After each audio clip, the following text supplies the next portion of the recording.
La historia no es como la habían contado. Santiago de la Nueva Extremadura no se fundó sobre una tierra sin ley y sin habitantes, sino sobre un centro administrativo inca de relevancia.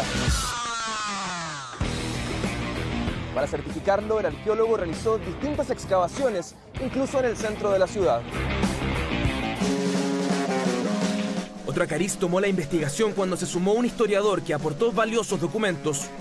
Rubén cuenta lo que pasó. En 2011, inicié un trabajo interdisciplinario junto a mi amigo, el historiador Gonzalo Sotomayor. Elemento diagnóstico que pudiera ser que pudiéramos asociar la ocupación indígena, pero hasta el momento no.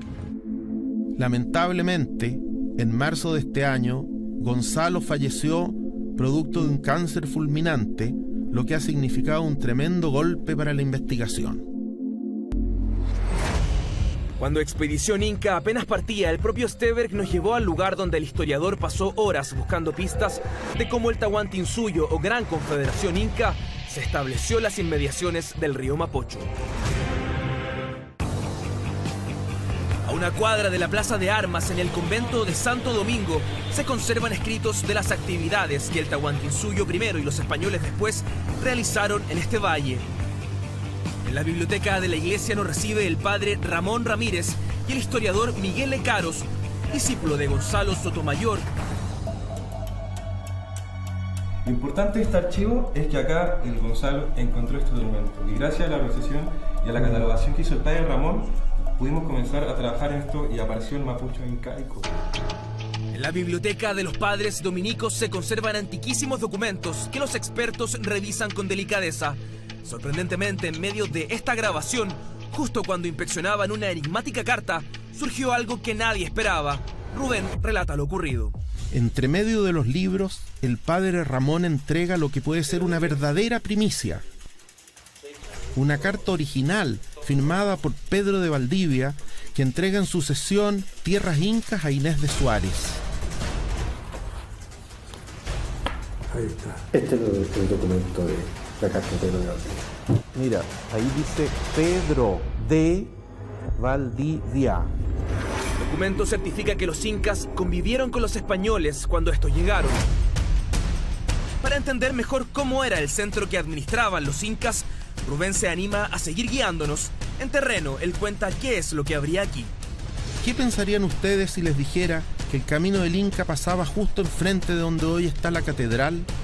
¿O la presencia de un tambo grande o callanca justo donde hoy está Correos de Chile? Como se observa en la siguiente gráfica, podemos ver la Plaza de Armas como un lugar central donde se erigía este centro administrativo inca y sus diferentes construcciones. Donde está el Museo Histórico Nacional, había un tambo central. En tanto, donde estaría hoy Correos de Chile, en la esquina de la calle Puente con Catedral, estaba la casa de Pedro de Valdivia. Hacia la izquierda está el Camino del Inca, procedente del Valle de Aconcagua. Quizás debiéramos preguntarnos si nos han contado de manera correcta cómo fue la fundación de Santiago, si es que es cierto o no que cuando llegó Valdivia, esta era una tierra baldía apenas habitada por indígenas sin mayor orden.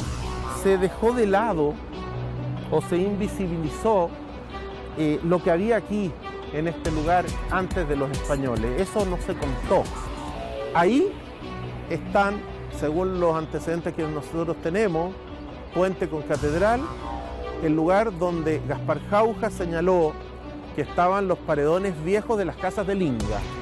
Ahí está viviendo el gobernador incaico, posiblemente el señor Quilicanta, y aquí está viviendo Pedro de Valdivia. Expedición Inca, segundo día. Rubén nos lleva hacia el norte de Santiago. Quiere mostrarnos en terreno que el famoso Camino del Inca, que conectaba el Cusco con el norte y sur, este y oeste de la Confederación, alguna vez pasó justo por el centro de la actual región metropolitana. Aquí estamos en la calle Caupolicán. A metros paralelo pasa la autopista Los Libertadores, que va hacia la ciudad de los Andes.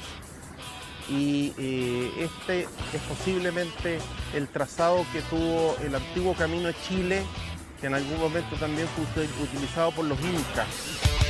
Hasta hace 2 años no se conocía el verdadero trazado, ya que los mapas que lo registraron habían desaparecido. pero el historiador Gonzalo Sotomayor encontró en España la que sería una de las piezas claves de este rompecabezas, un mapa del 1600 que indica las tierras incas que los españoles tomaron en cuanto llegaron, incluida la célebre ruta. Este plano es la mirada que tuvo la persona que dibujó de cómo veía el paisaje en el siglo XVI. En el Cerro Pan de Azúcar, Rubén logra atisbar la particular arteria, alguna vez comparada con las monumentales vías construidas durante el Imperio Romano. Expedición Inca no para. El próximo destino es Lampa, un lugar donde se han realizado importantes hallazgos. Se trata de una parada imperdible, donde también hay un particular restaurante zoológico y próximamente un museo. ¿Por qué no decirlo? Un parque de atracciones Inca.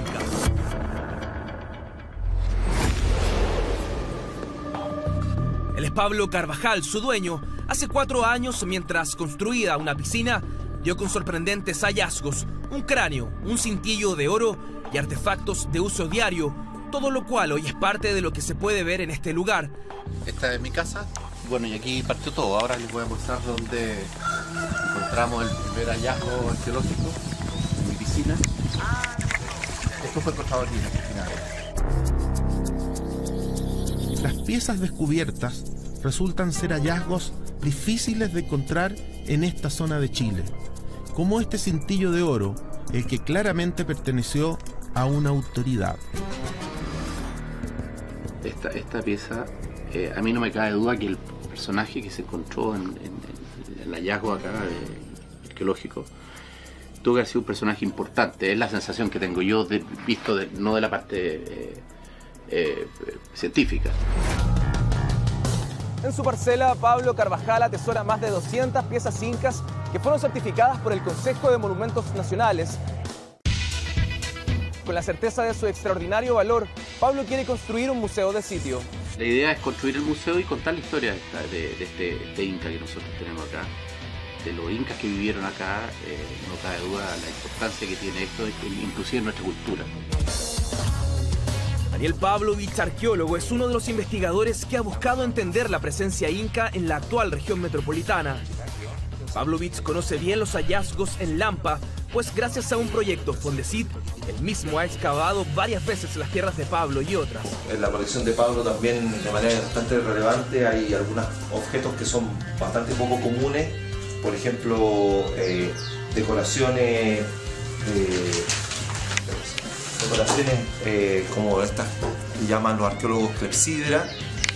Son decoraciones que denotan un estilo incaico bastante puro. El descubrimiento hecho por Pablo lo transformó en el dueño de un verdadero tesoro inca, y hoy los expertos coinciden en señalar que con pruebas como estas es que se deberá reescribir la historia de cómo se fundó Santiago. Continúa la expedición. Rubén ha encargado a miembros de su equipo que nos conduzcan hasta el Pucará de Tena, un sitio que el propio Steberg estudió en profundidad en los años 70, pero luego entendió que no solo era una fortaleza, sino también una huaca o lugar ceremonial. Tena es hoy el único sitio arqueológico abierto al público existente en la región metropolitana, donde se puede ver cómo eran las construcciones en el periodo Tahuantinsuyo. Juan Carlos Cerda es geógrafo y miembro del equipo multidisciplinario que estudia el sitio. Él es quien diseña los mapas donde volcamos toda la información que surge de este proyecto. La importancia que tuvo para el Inca tiene que ver con dos temas, un tema ceremonial y otro tema que está relacionado con el control que tienen sobre el Valle del Mapocho. Cuando lleguemos a la cumbre nos vamos a dar cuenta que tiene una visual de las 4 posiciones cardinales, ya, lo cual te permite controlar el acceso, la entrada y la salida para el Valle del Mapocho. Tena siempre sorprende. El año pasado el arqueólogo Rubén Steberg protagonizó un importante descubrimiento, así lo recuerda. Unos montículos de tierra cubiertos de pasto resultaron ser una de las célebres plataformas ceremoniales que el Tahuantinsuyo construyó en las principales plazas incaicas. Contenían un agujero central o ushnu que servía como conector de los 3 mundos, el de arriba, donde residen las principales divinidades, el de abajo, residencia de los ancestros, y el de la superficie, donde habitamos los seres vivos.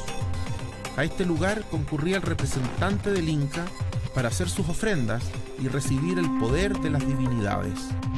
Esto le otorga al sitio una importancia particular, ser la plataforma Uxnu más austral del Tahuantinsuyo.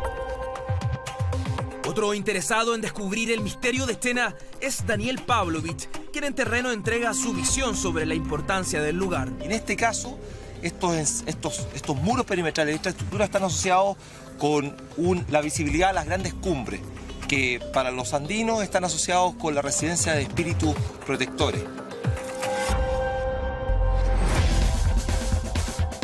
Expedición Inca, quinto día. Estamos prontos a la aventura final. Rubén ha invitado a un equipo de Tele 13 a ir en busca de lo que él piensa son muros incas en el Cerro San Ramón. Los invito a vivir esta experiencia. Una investigación científica del Museo Nacional de Historia Natural me llevará a uno de los cerros más altos que miran hacia Santiago. Para hoy, la agenda es intensa. Aterrizaremos en la cumbre del Cerro San Ramón. Voy detrás de una hipótesis que plantea que toda la quebrada de Ramón fue sacralizada durante el periodo Tahuantinsuyo. Aquí tenemos una de las mejores vistas que se puede tener sobre el Valle del Mapocho. El Tahuantinsuyo tenía una de sus estrategias favoritas, era el control de cabeceras de valle, desde donde era posible influir o controlar el tráfico de personas y de bienes que se producían en aquellos entonces.